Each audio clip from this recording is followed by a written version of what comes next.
ಹೇಳುವಾಗ ಮಾತ್ರ ಹಾಗೆ, ಅದು ತಮಾಷೆಗೆ ಹೇಳೋದುಂಟು. ಮನೆಯಲ್ಲಿ ಯಜಮಾಂತಿ ಹೇಳ್ತಿರ್ತಾಳೆ, ನಮ್ಮ ಮನೆಯವ್ರಿಗೆ ಏನೂ ಗೊತ್ತಾಗಲ್ಲ ರೀ, ಈ ಮನೆಯಲ್ಲೆಲ್ಲ ನಾನೇ ಮಾಡಬೇಕು. ಯಜಮಾನ ಮೊದಲೇ ಹೇಳಿರ್ತಾನೆ, ನಾನು ಇದ್ದಿದ್ದರಿಂದ ಈ ಮನೆ ಇಷ್ಟು ವರ್ಷದಿಂದ ನಡೀತಾ ಇದೆ, ಇಲ್ಲ ಅಂದರೆ ಏನೂ ಆಗಿಬಿಡ್ತಿತ್ತು ಅಂತ. ಅವ್ರು ಹೋದ್ಮೇಲೆ ಯಜಮಾಂತ ಹೇಳ್ತಾರೆ, ನಮ್ಮ ಯಜಮಾನ್ರಿಗೆ ಏನು ಗೊತ್ತಾಗಲ್ಲ, ಸುಮ್ಮನೆ ತಲೆ ಕೆಡಿಸ್ಕೊಬೇಡಿ, ಅವ್ರಿಗೇನು ನಾನೇ ಎಲ್ಲ ಮಾಡೋದು.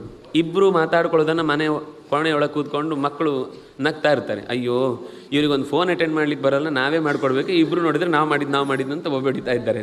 ಅವರಿಗೂ ಗೊತ್ತಿಲ್ಲ, ಮತ್ತೆ ಅದು ಅಲ್ಲಿಗೂ ನಿಲ್ಲುತ್ತೆ. ಎಲ್ಲರೂ ಅಂದ್ಕೊಳ್ಳೋದು ಹಾಗೇನೆ, ಎಲ್ಲ ನನ್ನಿಂದ ಆಗುತ್ತೆ, ನಾನು ಮಾಡೋದು ಅಂತ. ನಮ್ಮ ಕರ್ತವ್ಯ ಮಾಡ್ತಿದ್ದೇವೆ ಅನ್ನೋದು ಬಿಟ್ಟರೆ ನಮ್ಮಿಂದಾಗಿ ಏನು ಆಗ್ತಾ ಇದೆ ಅನ್ನೋದು ಸುಳ್ಳು. ಎಲ್ಲವೂ ಬೇಕಾದ್ದೇ ಆಗುತ್ತೆ, ಬೇಕಾದ ಹಾಗೆ ಆಗುತ್ತೆ, ಈ ತನಕ ಆಗಿದ್ದೇ ಆಗುತ್ತೆ, ಮುಂದೆ ಆಗಬೇಕಾದ್ದೇ ನಡೆಯುತ್ತೆ.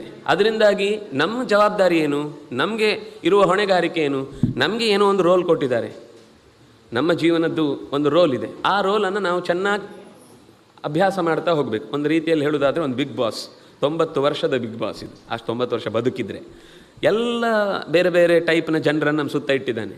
ಇವ್ರ ಜೊತೆಗೆ ಇಂತಿಂಥ ರೀತಿಯಲ್ಲಿ ನೀವು ಬದುಕಬೇಕು ಅಂತ ಒಂದು ಟಾಸ್ಕ್ ಕೊಟ್ಟಿದ್ದಾರೆ. ಆ ಟಾಸ್ಕನ್ನು ಎಲ್ಲ ಹೇಗೆ ಸರಿಯಾಗಿ ಸಮರ್ಥವಾಗಿ ಅದನ್ನು ಎದುರಿಸ್ತಾನೋ ಅಂಥವನಿಗೆ ಸರಿಯಾದ ಬದುಕು ಸಿಗುತ್ತೆ ಅನ್ನುವ ರೀತಿ ಯೋಚನೆ ಮಾಡಿದರೆ 24 ಗಂಟೆ ಜಗತ್ತಿನ ಎಷ್ಟು ದಿಕ್ಕುಗಳಿವೆ ಅಷ್ಟು ದಿಕ್ಕುಗಳಲ್ಲಿ CC ಕ್ಯಾಮ್ರಾ ಸಾಕ್ಷಿ ಚೇತ ಕೇವಲ ನಿರ್ಗುಣಷ್ಟೇ ಇದ್ದೇ ಇದೆ. ಎಲ್ಲ ರೆಕಾರ್ಡೆಡ್, ಡಿಲೀಟ್ ಮಾಡಲಿಕ್ಕೂ ಆಗಲ್ಲ.